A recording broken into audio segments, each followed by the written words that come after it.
నమస్కారం ఘంటారావానికి స్వాగతం. ముందుగా ప్రధానాంశాలు. హైదరాబాద్ ను ముంచెత్తిన భారీ వర్షం, రోడ్లన్నీ జలమయం, రాకపోకలకు అంతరాయం.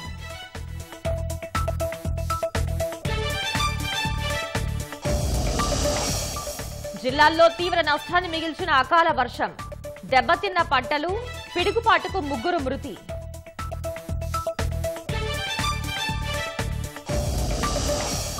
ప్రభుత్వ ఆదాయం పెంపు మార్గాలపై ముఖ్యమంత్రి సమీక్ష, భూముల మార్కెట్ విలువలు సవరించాలని సూచన.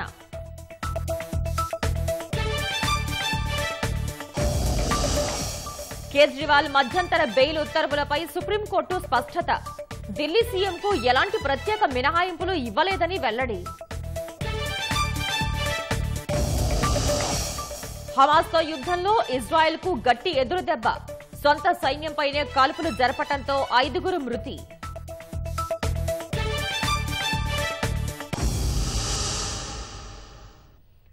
హైదరాబాద్ మహానగరంలో మండు టెండల వేళ వరుణుడు తన ప్రతాపాన్ని చూపించాడు.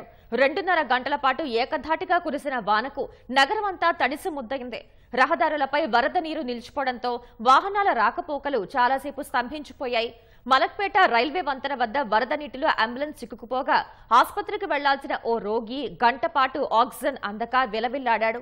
కూకట్పల్లిలో ఇంట్లోకి వచ్చిన నీటిని బయటకు తోడేందుకు ప్రయత్నించిన ఓ బాలుడు విద్యుత్ షాక్ కి గురయ్యాడు. బంజారాహిల్స్ లో వరద ఉధృతికి దెబ్బతిన్న నాలను జీహెచ్ఎంసీ కమిషనర్, మేయర్ పరిశీలించి రక్షణ చర్యలు చేపట్టారు. రాష్ట్ర రాజధానిలో ఉదయం ఉక్కపోత, మధ్యాహ్నం కుండపోత వర్షంతో జనం సతమతమవుతున్నారు. నిన్న మధ్యాహ్నం 3 గంటల నుంచి 5:30 గంటల వరకు ఎడతెరిపి లేకుండా కురిసిన వర్షానికి జంట నగరాల పరిధిలోని లోతట్టు ప్రాంతాలు జలమయమయ్యాయి. మురుగు కాలువలు ఉప్పొంగిపోగా చాలా చోట్ల వరద నీరు రహదారులపైకి చేరడంతో వాహనాల రాకపోకలకు తీవ్ర అంతరాయం ఏర్పడింది.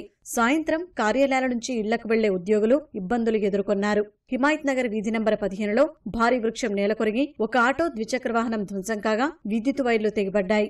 యాబిడ్స్ నుంచి నాంపల్లి స్టేషన్కు వెళ్లే మార్గం చెరువును తలపించింది. ఓ హోటల్లోకి వర్షపు నీరు చేరడంతో వినియోగదారులు, యజమానులు ఇబ్బంది పడ్డారు.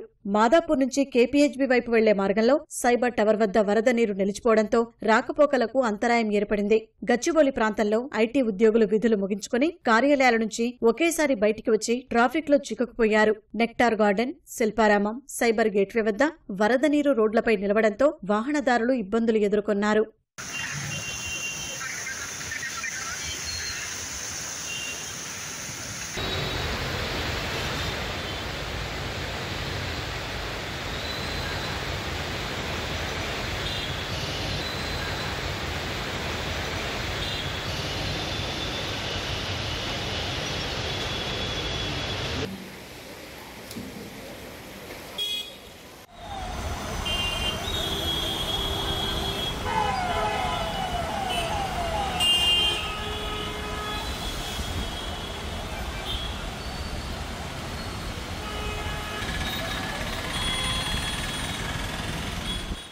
మలక్పేట రైల్వే వంతెన వద్ద నీరు నిలిచిపోయి రాకపోకలు చాలాసేపు స్తంభించిపోయాయి. నిమ్స్కు వెళ్తున్న అంబులెన్స్ వరద నీటిలో చిక్కుకుపోవడంతో ఇంజిన్లోకి నీళ్లు వెళ్లి ఆగిపోయింది.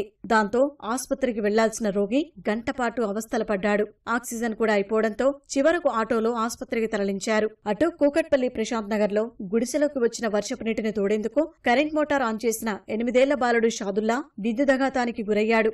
వెంటనే అక్కడకు చేరుకున్న 108 సిబ్బంది సిపిఆర్ చేసి బాలుణ్ణి బతికించారు. అనంతరం ఓ ప్రైవేట్ ఆసుపత్రికి తరలించి చికిత్స అందిస్తున్నారు.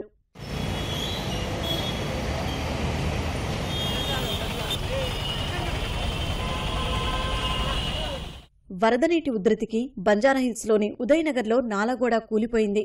సమీపంలోని ప్రజల వాహనాలు నాలాలో కొట్టుకుపోయాయి. విషయం తెలుసుకున్న నగర mayor Vijayalakshmi, GHMC commissioner Ronald Rose ఘటనాస్థలికి చేరుకుని పరిస్థితిని సమీక్షించారు. వర్షాల వేళ ప్రజలు అప్రమత్తంగా ఉండాలని సూచించారు. దెబ్బతిన్న నాలా ప్రాంతాల్లో బారికేడ్లు ఏర్పాటు చేశారు. నగరంలో వరద నీటి సమస్యపై ఇంజనీరింగ్ అధికారులతో సమీక్షించిన కమిషనర్ రొనాల్డ్ రాస్ వర్షం వల్ల ఎదురయ్యే ఇబ్బందులను సత్వరమే పరిష్కరించాలని ఆదేశించారు. గంటన్నర వ్యవధిలోనే జీహెచ్ఎంసీకి 60కి పైగా ఫిర్యాదులు రాగా డీఆర్ఎఫ్ సిబ్బంది అక్కడికి చేరుకుని వరద నీటి సమస్యను పరిష్కరించారు. కూలిన వృక్షాలను తొలగించి ట్రాఫిక్ కు అంతరాయం లేకుండా చేశారు.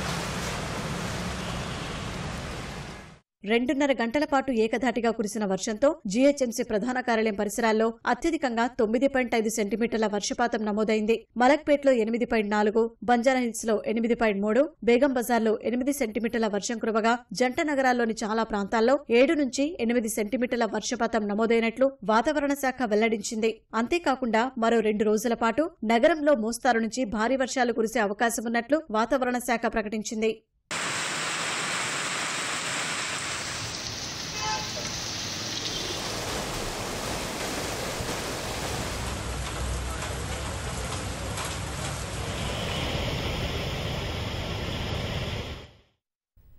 అకాల వర్షం జిల్లాలో తీవ్ర నష్టాన్ని మిగిల్చింది. ఈదురుగాలులతో కూడిన భారీ వర్షానికి పెద్ద ఎత్తున పంటలు దెబ్బతినగా కల్లాల్లో మార్కెట్లో ఉంచిన ధాన్యం తడిసి ముద్దయింది. ఆసిఫాబాద్ జిల్లా లింగాపూర్ మండలంలో గాలివానకు ఇళ్ల పైకప్పులు ఎగిరిపోయి నిత్యావసర వస్తువులు తడిసి ముద్దయ్యాయి. రాష్ట్ర వ్యాప్తంగా వేర్వేరు చోట్ల పిడుగుపాటుకు గురై 3 వ్యక్తులు ప్రాణాలు కోల్పోవటం విషాదాన్ని మిగిల్చింది. రాష్ట్రంలో నిన్న సాయంత్రం కురిసిన భారీ వర్షం తీవ్ర నష్టాన్ని మిగిల్చింది. ఈదురుగాలులకు పలుచోట్ల ఇళ్ల పైకప్పులు ఎగిరిపోయాయి. భారీ వర్షానికి ధాన్యం తడిసి ముద్దవగా పంటలు దెబ్బతిన్నాయి. పిడుగుపాటుకు గురై 3 ప్రాణాలు కోల్పోగా మరో 5 గాయాల పాలయ్యారు. రాజన్న సిరిసిల్ల జిల్లాలో పిడుగుపాటుకు 2 రైతులు మృతి చెందారు. వేములవాడ పరిధిలోని శాత్రాజుపల్లి శివారులోని వ్యవసాయ క్షేత్రం వద్ద కంబళ్ల శ్రీనివాస్ తన తల్లిదండ్రులు ఎల్లయ్య, లక్ష్మితో పాటు రేగుల శ్రీనివాస్, దేవయ్యలతో కలిసి చింతకాయలు దులుపుతున్నారు. ఇంతలో గాలివాన రావడంతో అదే చెట్టు కింద కూర్చున్నారు. అదే సమయంలో చెట్టుపై పిడుగుపడ్డంతో శ్రీనివాస్ అక్కడికక్కడే మృతి చెందగా మిగతా 4 స్వల్ప గాయాలతో బయటపడ్డారు. అలాగే తంగళ్లపల్లి మండలం భరత్ నగర్ కు చెందిన రుద్రారపు చంద్రయ్య తన పొలం వద్ద మోటారు ఫ్యూజులు తొలగించేందుకు వెళ్లగా పిడుగుపాటుకు గురై మృతి చెందారు. రంగారెడ్డి జిల్లా మాడుగుల మండలం కలకొండకు చెందిన పసునూరి ప్రవీణ్ తన మామతో కలిసి ద్విచక్ర వాహనంపై తలకొండపల్లి మండలం చెన్నారుకు వెళుతుండగా వర్షం రావడంతో బస్ షెల్టర్లోకి వెళ్లారు. అదే సమయంలో పిడుగుపడ్డంతో ప్రవీణ్ అక్కడికక్కడే మృతి చెందారు. అక్కడే ఉన్న మాడుగుల మండలానికి చెందిన గొని నిరంజన్ తీవ్రంగా గాయపడ్డారు.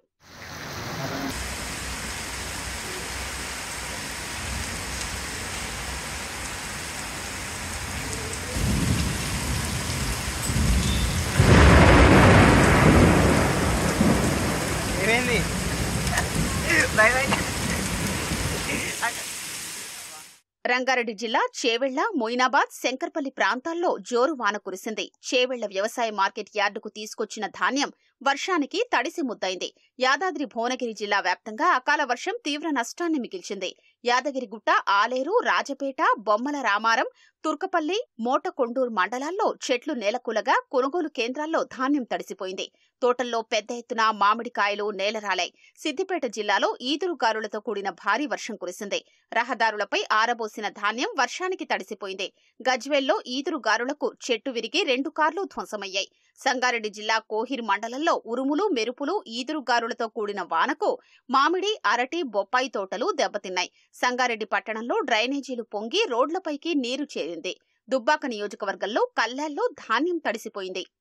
కుమురం భీం జిల్లా లింగాపూర్ మండలంలో నిన్న సాయంత్రం గాలి దుమారానికి దాదాపుగా 60 ఇళ్ల పైకప్పులు ఎగిరిపోయాయి. లింగాపూర్ మండలం దాంపూర్, నాయక్ తండా, నగూగూడ, లొద్దిగూడ, కొలం గ్రామాల్లో ఈదురుగాలులతో కూడిన వర్షం కురిసింది.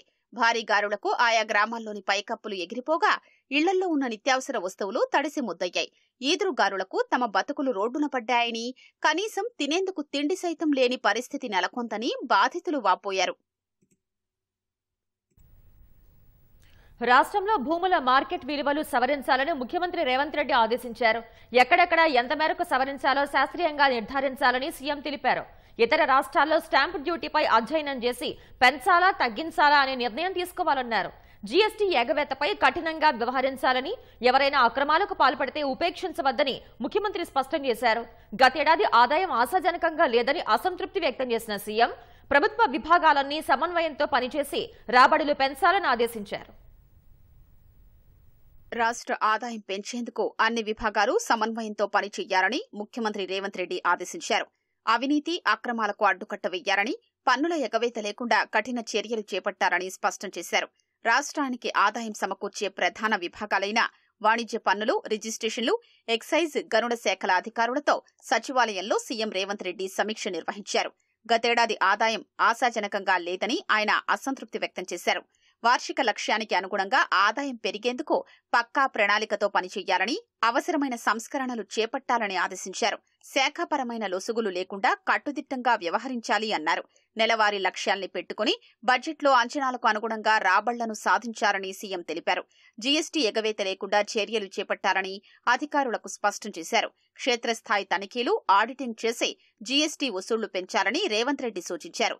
జీఎస్టీ ఎగవేస్తే ఎంతటి వారినైనా ఉపేక్షించవద్దని తెలిపారు. వాణిజ్య పన్నుల శాఖలో ఇంతకాలం జరిగిన పొరపాట్లు పునరావృతం కావొద్దని, జీఎస్టీ రిటర్నుల్లో అవినీతి, అక్రమాలు జరగడానికి వీల్లేదని సీఎం హెచ్చరించారు. గత ఎన్నికల సమయంలో మద్యం అమ్మకాలు పెరిగినప్పటికీ దానికనుగుణంగా ఆదాయం ఎందుకు పెరగలేదని ముఖ్యమంత్రి ఆరా తీశారు.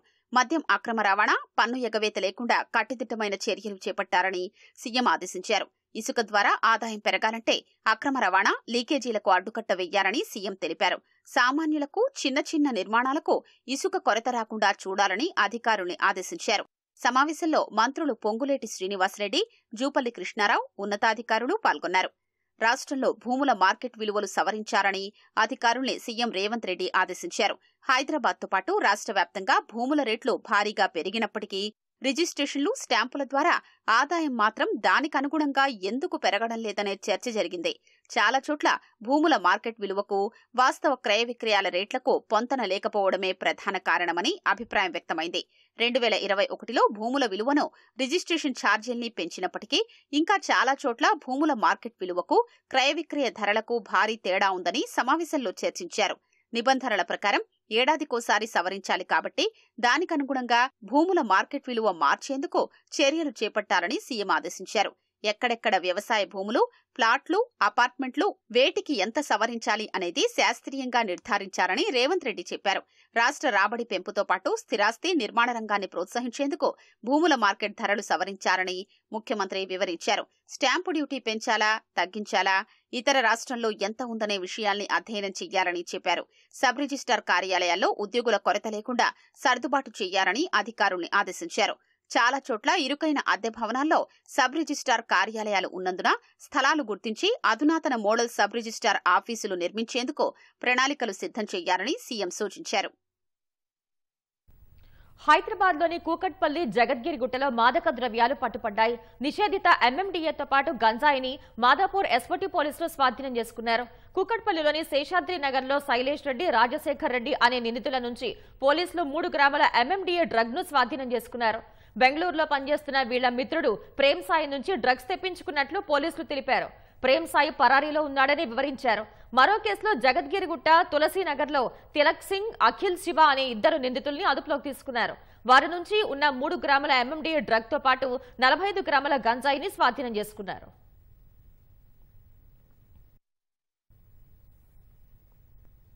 రాష్ట్రంలో వాహనాల రిజిస్ట్రేషన్ ప్లేట్లలో రాష్ట్ర కోడ్గా టీఎస్ స్థానంలో టీజీ అమలు చేయాలని కేంద్ర ప్రభుత్వం గెజెట్ నోటిఫికేషన్ జారీ చేసింది.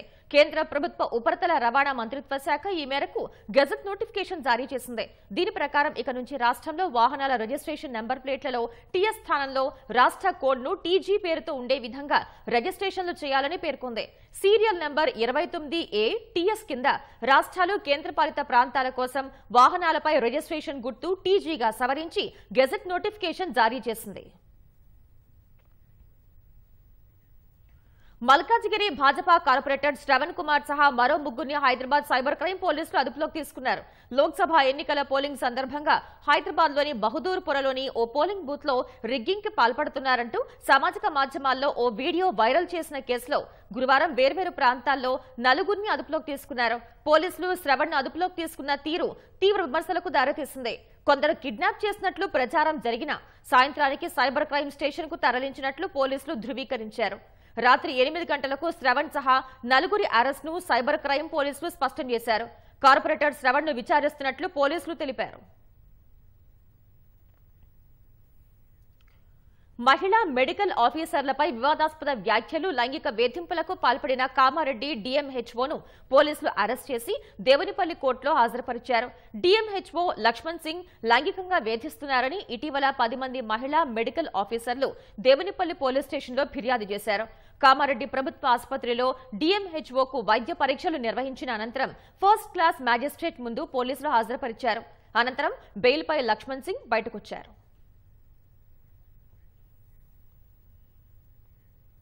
దేశంలో ఇప్పటి వరకు జరిగిన 4 దశల లోక్సభ ఎన్నికల్లో 66.95% పోలింగ్ నమోదైంది. దేశంలో 97 కోట్ల ఓటర్లు ఉండగా ఈ 4 దశల్లో 45 కోట్ల 10 లక్షల మంది ఓటు హక్కు వినియోగించుకున్నారు. మిగిలిన మరో 3 దశల్లో ఓటర్లు భారీగా తరలి వెళ్లి ఓటు హక్కును వినియోగించుకోవాలని ఈసీ అభ్యర్థించింది. 2019లో జరిగిన 4వ విడత ఎన్నికల్లో 66% ఓటింగ్ నమోదైతే ఈసారి అది 69.16% నమోదైంది.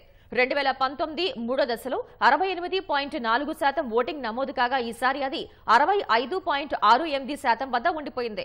గతసారి రెండో దశలో 69.64% మంది ఓటు వేయగా ఈసారి 66.71% మంది ఓటు హక్కు వినియోగించుకున్నారు. అదేవిధంగా గతసారి తొలి విడత ఓటింగ్ శాతం 69.43గా ఉండగా ఈసారి 66.14%కి చేరింది. మిగిలిన 3 దశల ఎన్నికల్లో ఓటర్లను ప్రోత్సహించేందుకు కృషి చేస్తున్నామని, రాష్ట్రాల ప్రధాన ఎన్నికల అధికారుల్ని చర్యలు వేగవంతం చేయాలని కోరినట్లు ఈసీ తెలిపింది. బ్యాంకులు, పోస్టాఫీసులు, ప్రైవేట్ సంస్థలు, టెలికాం ప్లాట్ఫామ్లు, ప్రభావశీలురు, ప్రముఖులు ఓటర్లను ప్రోత్సహించేందుకు ఉత్సాహంగా పనిచేస్తున్నట్లు వివరించింది. ఈ 4 దశల్లో 23 రాష్ట్రాలు, కేంద్ర పాలిత ప్రాంతాల్లోని 379 స్థానాలకు ఓటింగ్ జరిగింది. మరో 164 స్థానాల్లో పోలింగ్ జరగాల్సి ఉంది.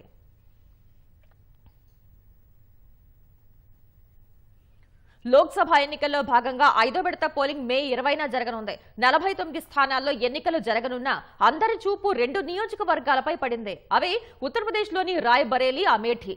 కాంగ్రెస్ కు కంచుకోటలైన ఈ 2 స్థానాల్లో ఆసక్తికర పోటీ నెలకొంది. దశాబ్దాలుగా తమకు కంచుకోటలుగా నిలిచిన రాయ్బరేలీ, అమేఠీలో ఈసారి కాంగ్రెస్ పార్టీని విజయ తీరానికి చేర్చే బాధ్యతను తమ పార్టీ ప్రధాన కార్యదర్శి ప్రియాంక గాంధీ తన భుజస్కంధాలపై వేసుకున్నారు. అటు భాజపా సైతం గెలుపుపై ధీమాతో ఉంది. లోక్సభ ఎన్నికల్లో ఇప్పటికే 4 విడతల పోలింగ్ ముగిసింది. మే 20న 5వ విడత పోలింగ్ జరగనుంది. 6 రాష్ట్రాలు, కేంద్రపాలిత ప్రాంతాల్లోని మొత్తం 49 నియోజకవర్గాల్లో 5వ విడత ఎన్నికలు జరగనున్నాయి. ఈ దశలో ఉత్తరప్రదేశ్లోని 14 స్థానాల్లో పోలింగ్ జరగనుండగా ముఖ్యంగా అందరి దృష్టి 2 నియోజకవర్గాలపై నెలకొంది. అవే ఉత్తరప్రదేశ్లోని రాయ్బరేలీ, అమేఠీ స్థానాలు. దశాబ్దాలుగా గాంధీ కుటుంబానికి కంచుకోటలుగా నిలిచిన ఈ 2 స్థానాల్లో ఈసారి ఆసక్తికర పోటీ నెలకొంది. గత 20 ఏళ్లుగా తమకు ఓటమి లేని రాయ్బరేలీ స్థానంలో మరోసారి విజయంపై కాంగ్రెస్ ధీమాతో ఉంది. ఇక్కడ కాంగ్రెస్ అగ్రనేత రాహుల్ గాంధీ బరిలో నిలవడంతో ఆ పార్టీ గెలుపుపై మరింత విశ్వాసంతో ఉంది. అటు 25 ఏళ్ల తర్వాత తొలిసారి గాంధీ కుటుంబేతర వ్యక్తి అమేఠీలో కాంగ్రెస్ తరపున పోటీ చేస్తున్నారు. గత ఎన్నికల్లో అమేఠీలో కాంగ్రెస్ ను కంగు తినిపించిన భాజపా మరోసారి సత్తా చాటాలని చూస్తోంది. తమ కంచుకోటల్లో ఈసారి పార్టీని విజయ తీరానికి చేర్చే బాధ్యతను కాంగ్రెస్ ప్రధాన కార్యదర్శి ప్రియాంక గాంధీ తన భుజస్కంధాలపై వేసుకున్నారు. ఈ 2 చోట్ల ప్రచారాన్ని అంతా తానై ఆమె నిర్వహించారు.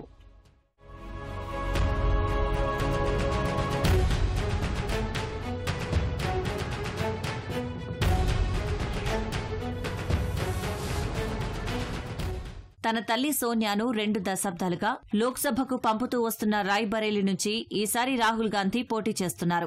సోనియా గాంధీ 2004 నుంచి 2024 వరకు రాయ్బరేలీకి ప్రాతినిధ్యం వహించి ఇటీవల రాజ్యసభకు ఎన్నికయ్యారు.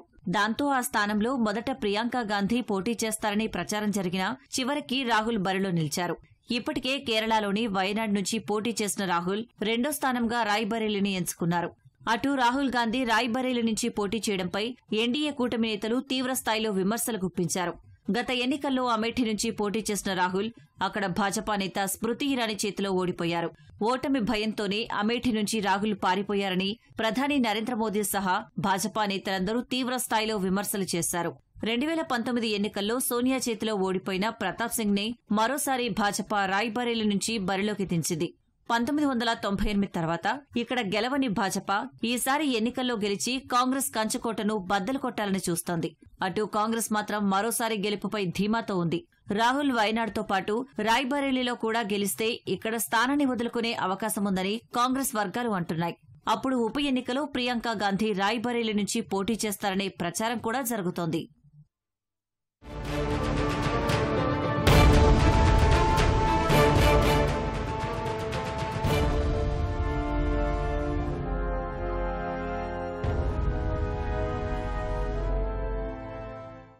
ఇక అమేఠీ 5 ఏళ్ల క్రితం వరకు గాంధీ కుటుంబానికి పెట్టని కోట. 2019లో కమలదళ దండయాత్రలో ఈ సామ్రాజ్యాన్ని కోల్పోవాల్సి వచ్చింది. గత ఎన్నికల్లో భాజపా నాయకురాలు, కేంద్ర మంత్రి స్మృతి ఇరానీ చేతిలో రాహుల్ గాంధీ ఓటమి పాలవడంతో కంచుకోటకు బీటలు పడ్డాయి. దీంతో తాజా ఎన్నికల్లో దీన్ని తిరిగి దక్కించుకునే బాధ్యతను కాంగ్రెస్ అధిష్టానం గాంధీల నమ్మకస్తుడైన కిషోరీలాల్కు అప్పగించింది. 25 ఏళ్ల తర్వాత తొలిసారి గాంధీ కుటుంబేతర వ్యక్తి కాంగ్రెస్ తరపున ఇక్కడ పోటీకి దిగారు. గత 4.5 దశాబ్దాల్లో దాదాపు 31 ఏళ్లు అమేఠీ లోక్సభ నియోజకవర్గానికి గాంధీ కుటుంబ సభ్యులు ప్రాతినిధ్యం వహించారు. 1980లో తొలిసారి సంజయ్ గాంధీ ఇక్కడి నుంచి గెలుపొందారు. ఆయన ఆకస్మిక మరణంతో మరుసటి ఏడాది జరిగిన ఉప ఎన్నికలో రాజీవ్ గాంధీ బరిలోకి దిగారు. అప్పటినుంచి 1991 వరకు ఆయనే అమేఠీ ఎంపీగా కొనసాగారు. ఇక 1999లో సోనియా గాంధీ పోటీ చేయగా ఆ తర్వాత జరిగిన సార్వత్రిక ఎన్నికల్లో అమేఠీని తన కుమారుడు రాహుల్ గాంధీకి అప్పగించారు. అలా 2004 నుంచి రాహుల్ గాంధీ వరుసగా 3 సార్లు ఇక్కడ విజయం సాధించారు. కానీ గత ఎన్నికల్లో ఆయన ఓటమి పాలయ్యారు. గాంధీ కుటుంబేతరులు ఈ స్థానం నుంచి పోటీ చేయకపోవడం గత 3 దశాబ్దాల్లో ఇది రెండోసారి మాత్రమే. 1991లో రాజీవ్ గాంధీ మరణం తర్వాత ఆ స్థానాన్ని సతీష్ శర్మకు కాంగ్రెస్ అప్పగించింది. ప్రస్తుత ఎన్నికల్లో కిషోరీలాల్ శర్మను కాంగ్రెస్ నిలబెట్టింది. మరోసారి భాజపా నుంచి స్మృతి ఇరానీ బరిలో నిలిచారు.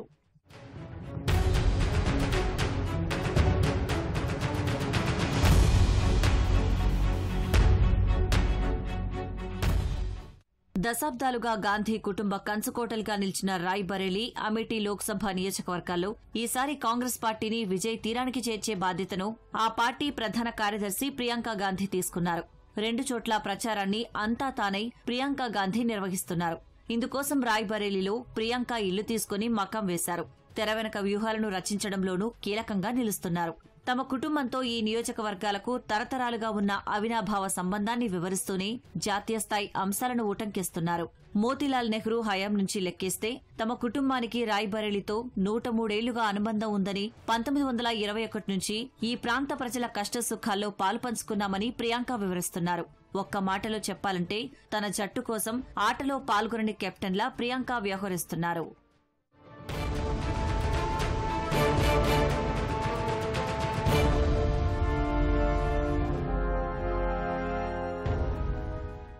అమేఠీ, రాయ్ బరేలీ అంటే తమ దృష్టిలో కేవలం లోక్సభ నియోజకవర్గాలు మాత్రమే కావని, అవి తమ కర్మభూమి అని రాహుల్ అంటున్నారు. ఆ 2 నియోజకవర్గాల ప్రజలతో కుటుంబ సంబంధాలు ఉన్నాయని, ఎప్పుడు అవసరమైనా వారికి బాసటగా నిలుస్తున్నామని చెప్పారు.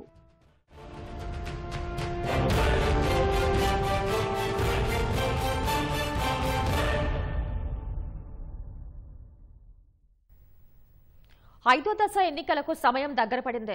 8 రాష్ట్రాలు, కేంద్రపాలిత ప్రాంతాల్లోని 49 లోక్సభ నియోజకవర్గాల్లో మే 20న పోలింగ్ జరగనుండగా 695 మంది అభ్యర్థులు బరిలో ఉన్నారు. వీరిలో 33% మంది కోటీశ్వరులే. 3 ఆస్తులు కేవలం 1000 రూపాయలుగా మాత్రమే ఉన్నాయి.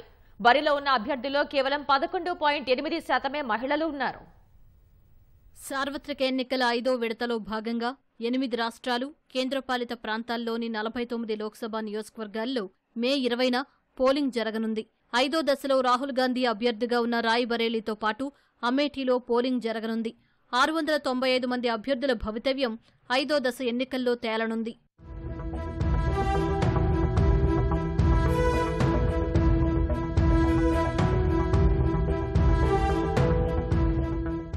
ఆరు 695 మంది అభ్యర్థుల్లో 33% మంది కోటీశ్వరులు ఉన్నారు. 3 అభ్యర్థుల ఆస్తులు కేవలం 1000 రూపాయలు మాత్రమే ఉండటం గమనార్హం. భాజపా నుంచి 40 మంది అభ్యర్థులు బరిలో ఉండగా అందులో 36 మంది కోటీశ్వరులే.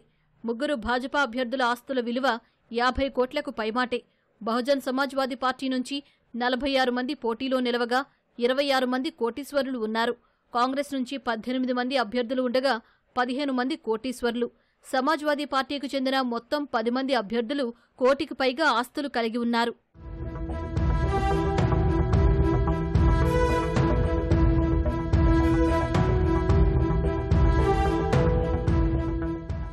సమాజ్వాదీ పార్టీ అభ్యర్థుల్లో 5గురిపై క్రిమినల్ కేసులు, 4గురిపై అతి తీవ్రమైన నేర కేసులు ఉన్నాయి. 19 మంది భాజపా అభ్యర్థులకు నేర చరిత్ర ఉండగా 12 మంది భాజపా అభ్యర్థులు తీవ్రమైన నేరాల్లో నిందితులుగా ఉన్నారు. వెస్ట్ బెంగాల్లో భాజపా అభ్యర్థి అరుణ్ సింగ్పై ఏకంగా 93 క్రిమినల్ కేసులు ఉన్నాయి. నియోజకవర్గాల పరంగా చూస్తే యూపీలోని మోహన్లాల్ గంజ్లో వివిధ పార్టీల అభ్యర్థులపై ఎక్కువ క్రిమినల్ కేసులున్నాయి. అమేఠీలో పోటీ చేస్తున్న ఏ అభ్యర్థిపైనా ఒక్క క్రిమినల్ కేసు కూడా లేదు. అమేఠీలో భాజపా అభ్యర్థి స్మృతి ఇరానీ, కాంగ్రెస్ అభ్యర్థి కిషోరీలాల్ శర్మ మధ్యే ప్రధాన పోటీ నెలకొంది.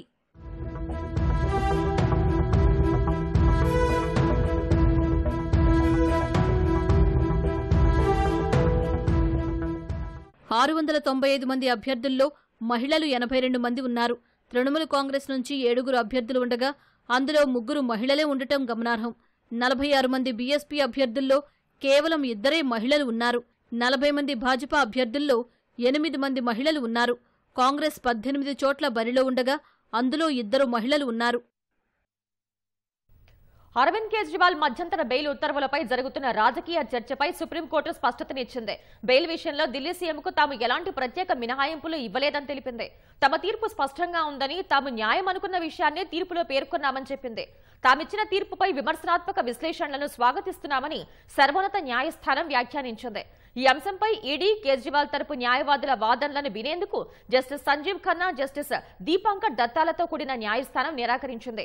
ఎన్నికల ప్రచారం చేసుకునేందుకు వీలుగా ఢిల్లీ మద్యం కుంభకోణం కేసులో ఇటీవల కేజ్రీవాల్ కు మధ్యంతర బెయిల్ జారీ చేసింది. అయితే ఈ తీర్పుపై కేంద్ర హోంమంత్రి అమిత్ షా కీలక వ్యాఖ్యలు చేశారు. బెయిల్ తీర్పు సాధారణంగా లేదని, కేజ్రీవాల్ విషయంలో సుప్రీంకోర్టు ప్రత్యేక శ్రద్ధ తీసుకుందన్న అభిప్రాయం కలిగించేలా ఉందని పేర్కొన్నారు. షా పేరు ప్రస్తావించకుండా తీర్పుపై ఆయన చేసిన వ్యాఖ్యల్ని కేజ్రీవాల్ తరపు న్యాయవాది అభిషేక్ మను సింఘ్వి ధర్మాసనం దృష్టికి తీసుకొచ్చారు. అయితే ఈ వ్యాఖ్యల జోలికి తాము పోదలుచుకోలేదని న్యాయమూర్తులు తెలిపారు.